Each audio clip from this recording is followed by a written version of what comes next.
Sulaiha diciduk pegawai rumah deteksi imigran Imigrasi Makassar. Ibu dua anak tersebut kedapatan menjual pakaian melalui media sosial.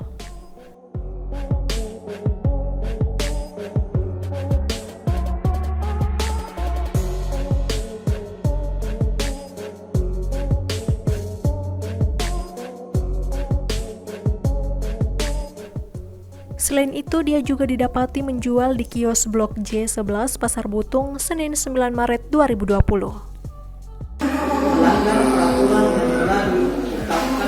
PT ini yang berjualan di Pasar Butung.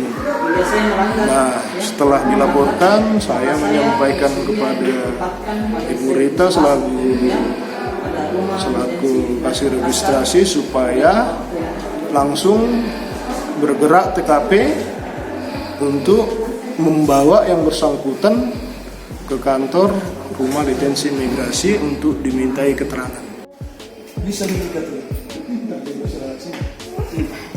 Selamat tinggal, Pak. Ngomong siapa?